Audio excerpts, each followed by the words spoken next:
다니엘서. 이야기의 배경은 바벨론의 1차 예루살렘 침공 직후로서 그들은 도시와 성전을 약탈하고 이스라엘 사람들을 포로로 끌고 갔습니다.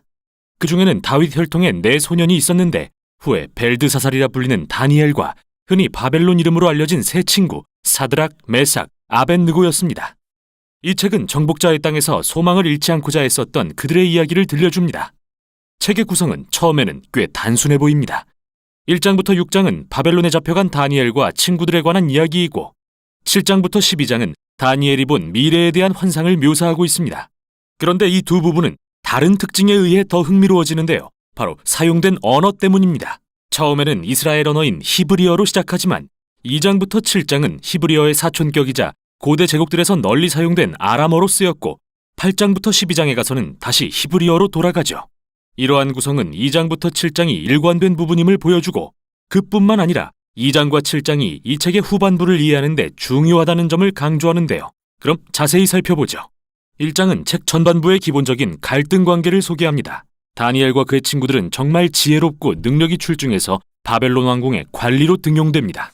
그러나 그들은 유대인의 정체성을 버리고 바벨론 사람들처럼 살면서 토라에 나오는 음식법을 거스르도록 강요당합니다. 그들은 이를 거절하고 율법에 순종하는 길을 택한 결과 위험에 처하게 되지만 하나님은 그들을 건지셔서 결국 바벨론 왕이 그들을 높이게 하십니다. 이제부터는 아람어 부분이 시작되는데요. 여기서 정말 멋진 대칭 구조를 보게 됩니다. 먼저 바벨론 왕이 한 꿈을 꾸는데 이 꿈을 해석할 사람은 다니엘밖에 없었습니다. 이 꿈은 4가지 금속으로 만들어진 거대한 신상에 관한 것으로서 각각은 역사에 등장할 왕국들을 상징하며 그 머리는 바벨론인데 마지막에 커다란 돌이 날아와서 그 신상을 부수고 그 돌이 큰 산이 됩니다. 이 꿈은 이 책에 등장하는 많은 상징적 환상 중 첫 번째로서 나머지 환상들의 기본적인 줄거리를 소개하고 있습니다.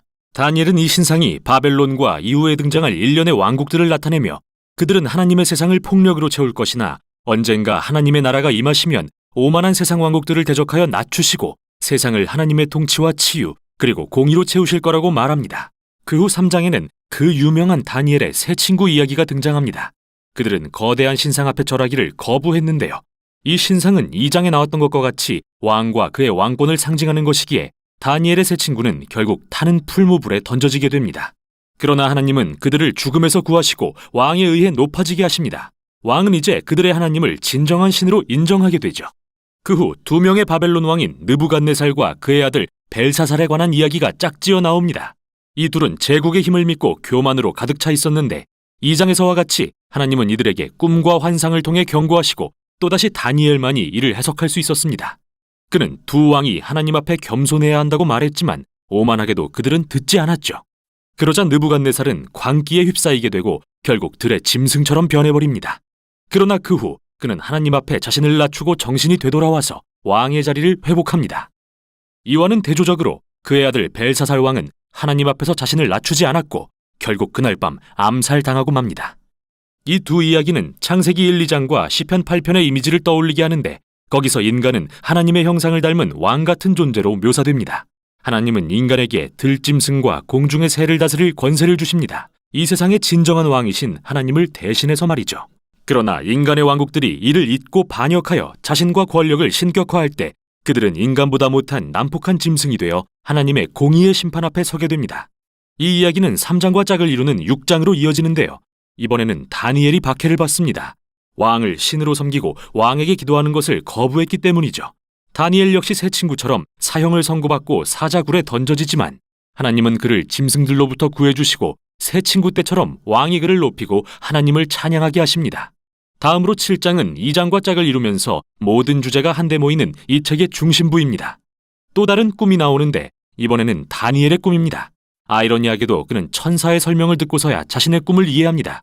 그의 꿈에는 4 짐승이 등장하는데 하나는 사자, 하나는 곰, 그리고 하나는 날개 달린 표범 같았습니다. 이들은 각각 오만한 왕국들을 상징합니다.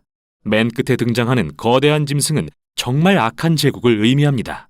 이 짐승은 뿔이 많은데 보통 구약에서 뿔은 왕을 상징하죠. 여기 특이한 뿔 하나가 나옵니다. 그는 하나님보다 자신을 높이고 하나님의 백성을 핍박하는 오만한 왕을 상징하는데요. 이때 인자라고 불리는 존재가 등장합니다. 그는 하나님의 언약 백성을 상징하기도 하고 다윗의 가문에서 날 왕을 상징하기도 하죠. 그때 갑자기 옛적부터 계신 분이라 불리는 하나님이 오셔서 그의 보좌를 세우십니다. 하나님은 그 거대한 짐승을 멸하시고 구름을 타고 오시는 인자를 높이십니다. 인자는 하나님의 오른편에 앉아 하나님과 함께 열방을 통치할 것입니다. 자, 이제 되돌아보면 전반부의 이야기들이 어떻게 서로 맞물려 있는지 알 수 있습니다. 핍박에도 불구하고 순종했던 자들의 새 이야기는 열방에서 핍박당하는 하나님의 백성들에게 소망을 주기 위한 것입니다. 하지만 그들이 고통당하는 이유는 세상의 왕국들이 하나님을 거역하고 짐승처럼 되었기 때문이죠. 그래서 이 두 환상은 하나님의 백성에게 인내하면서 그의 나라가 임하여 세상을 통치하고 고통받는 백성을 신원해 줄 때를 기다리라고 권면합니다. 그런데 하나님께서 언제 그렇게 하신다는 건지 궁금해지는데요. 그게 바로 이 마지막 새 환상에서 살펴볼 부분입니다. 8장에서 다니엘은 7장에 나온 마지막 두 짐승에 대해 또 다른 환상을 보게 되는데요. 이번에 등장하는 짐승 중 순양은 메대와 페르시아 제국을 상징하고 순념소는 고대 그리스를 상징한다는 것을 천사가 말해줍니다. 그리고 순념소에게서 많은 뿔이 나오는데 그중 하나가 7장에 나오는 악한 왕을 상징합니다. 천사는 그 왕에 대해 더 많은 이야기를 해줍니다. 그가 예루살렘을 공격하고 자신을 하나님보다 높이며 우상으로 성전을 더럽힐 거라고 말이죠. 하지만 결국에는 하나님이 그를 멸망시키시고 하나님의 백성과 그의 나라를 높이실 것입니다. 이제 9장에 이르면 다니엘은 이 모든 일이 언제 일어날 것인지 매우 궁금해집니다. 그래서 그는 예레미야 선지자의 두루마리를 찾아보게 되는데 거기서 이스라엘의 포로 생활이 단 70년간 지속될 거라는 하나님의 말씀을 본 다니엘은 그 70년의 끝이 가까웠음을 깨닫고 하나님께 그 약속을 곧 이루어 주시라고 간구합니다. 그러나 천사가 와서 그에게 알려주길 이스라엘의 죄와 반역이 계속되어 그들의 포로 기간과 억압이 예레미야가 예상한 것보다 7배나 길어질 것이라고 하자 다니엘은 몹시 근심하게 되죠. 그리고 이제 마지막 환상을 보게 됩니다. 이제 왕국들이 다시 순서대로 등장합니다. 즉 페르시아, 그리스, 그리고 알렉산더 대왕 여러 작은 왕들, 그리고 마침내 북쪽의 마지막 왕에 이르는데 그는 예루살렘을 침공하고 성전에 우상을 세우며 하나님보다 자신을 높일 것입니다. 그러나 별안간 이 왕은 멸망하게 되죠. 이 환상이 무엇을 가리키는지는 정말 많은 논쟁이 있었는데요. 많은 이들이 이를 주전 160년대 시리아 안티오코스 왕의 침략과 연결짓습니다. 그는 예루살렘의 많은 신실한 유대인들을 죽였고 성전에 우상을 세웠죠. 어떤 이들은 이 환상을 로마 제국과 관련지어서 예수님의 죽음과 주 70년의 예루살렘과 성전 파괴에 관한 것으로 보기도 합니다. 그리고 어떤 이들은 이 환상이 언젠가 예수님이 재림하실 때 성취될 미래의 일이라고 보기도 합니다. 그런데 문제는 이 상징과 숫자들이 그 어떤 의견과도 완벽히 일치하지 않는다는 것인데요. 이는 어떤 의미에서는 모든 견해가 옳을 수도 있다는 가능성을 열어줍니다. 다니엘서는 모든 미래 세대의 하나님의 백성들에게 소망을 주기 위해 쓰인 책으로서 안티오코스 제국의 침략 때부터 지금까지 언제나 그래왔습니다. 바로 이런 이유로 예수님은 다니엘서의 상징들을 들어 예루살렘의 억압적인 지도자들을 묘사하고 대적하셨고 요한계시록을 쓴 요한도 다니엘서의 환상을 적용하여 당시 로마와 이후에 있을 제국들의 억압에 대해 예언한 것이죠. 그래서 다니엘서의 핵심은 이 책이 모든 세대에게 하나의 유형과 약속을 보여준다는 것인데요. 이 유형이란 인간과 그들의 왕국들이 자기 능력을 칭송하고 옳고 그름을 나름대로 정의하며 하나님을 참된 왕으로 인정하지 않을 때 난폭한 짐승으로 변한다는 것이죠. 하지만 다니엘서는 하나님이 언젠가 그 짐승을 대적하신다는 약속도 붙들고 있습니다. 하나님은 그의 세상과 백성을 구하시고 그의 나라를 열방 중에 임하게 하실 것입니다.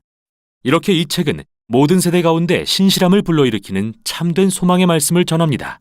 이것이 바로 다니엘서의 내용입니다.